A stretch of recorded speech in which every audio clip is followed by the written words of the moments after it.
I never asked for this. Yet the bounty on that grotesque, swollen beast was too grand to ignore. As soon as I set foot in the bayou, distant gunshots rang through the mists, stirring memories of my days in the Union Army. Yes, I served, but at that day, I donned a civilian's cloak.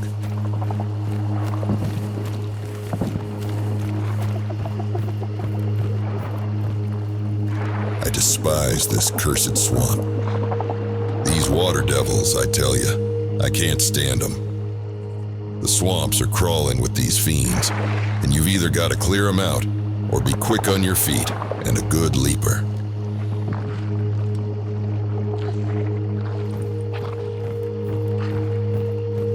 My name is Elijah Ford, and this is my recount of what transpired in the Stillwater Bayou back in 1895. From my rally point, I headed west, through a small, abandoned port. It seemed quiet enough, but the sound of gunshots was drawing nearer.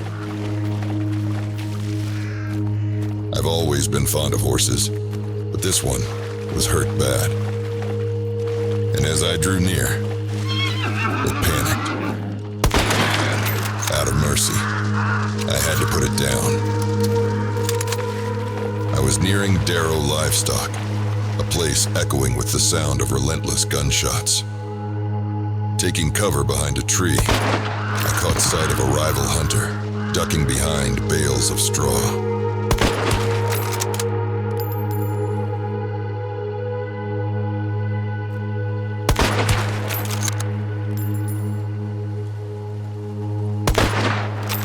Despite landing 2 shots, the hunter survived and made a swift retreat. With only a limited supply of ammo for my Mosin Nagant, I decided it was prudent to visit a nearby supply point.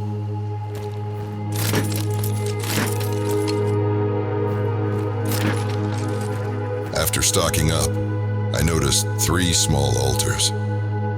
Drawn to the first, I performed the ritual, hoping to see dead hunters through the dark sight. And just like that, it worked. A true blessing. I went back to search for that hunter in black, who had fled from me earlier.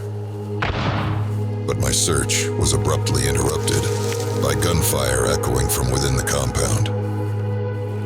Yet, there wasn't a soul in sight.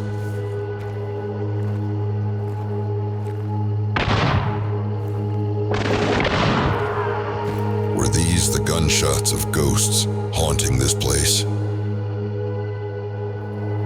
Compelled to uncover the source, I moved cautiously through the compound, approaching the main building's entrance. Who's still firing? I wondered, seeing no one around. As I entered the building, suddenly I heard heavy, ominous stomping from the basement. Unmistakably, the butcher, mixed with those dreadful sounds, were softer, regular footsteps. Someone else was definitely here.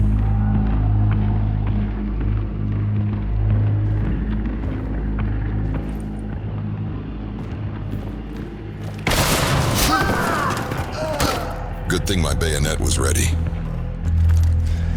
Peering through the dark sight, I faced an unexpected scene. I was standing in a graveyard. Freshly dead bodies lay scattered all around me. As I searched the hunter I had just killed, he rose from the dead. Damn necromancers. Well, now it was time for a barbecue.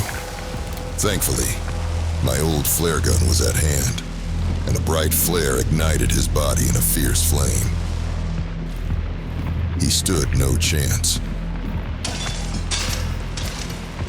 I thought I'd seen the worst of it when more gunshots cracked through the air outside.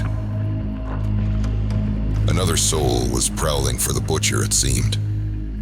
I returned to my initial lookout, scanning for the shooter.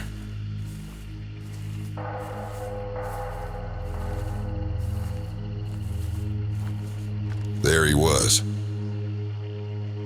He was skulking behind the fence, so I bided my time, waiting for the perfect moment to strike.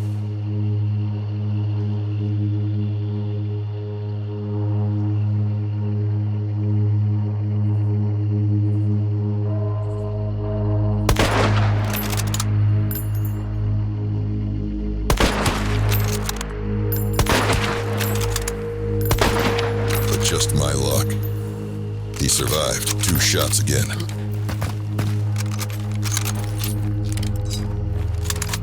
But where had he vanished to? He can't be too far. Where could he have gone?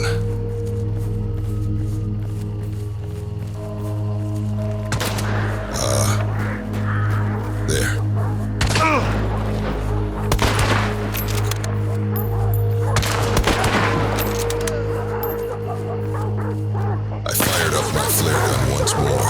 Setting his body ablaze, and then headed back inside to claim the spoils from the dead hunters and confront the butcher. But the basement was a maze of sharp concertina wire. I lit my dynamite to clear the path.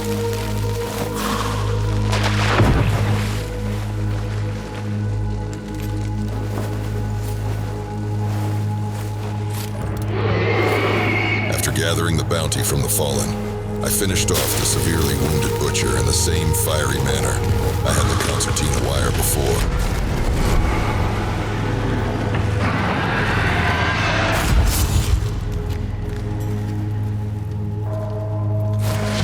I started to banishing butcher right away, as I didn't want to give anybody else chance to take my reward from me.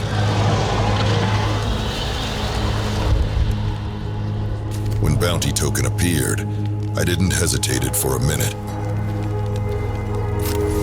and start to run east, as far away from this place as possible.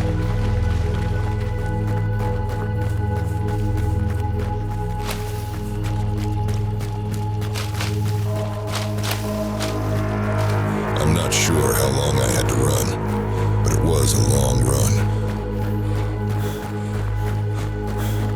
I had to take a short break to catch my breath when I heard some strange growl.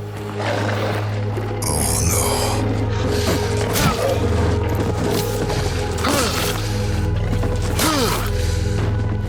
Hellhounds. These beasts is better to don't underestimate, but my bayonet was ready, and I finished the rest of the pack with my knife. Once I arrived on rendezvous point, my ride was already on place. I hopped on the boat and waited for the ship captain to take me back.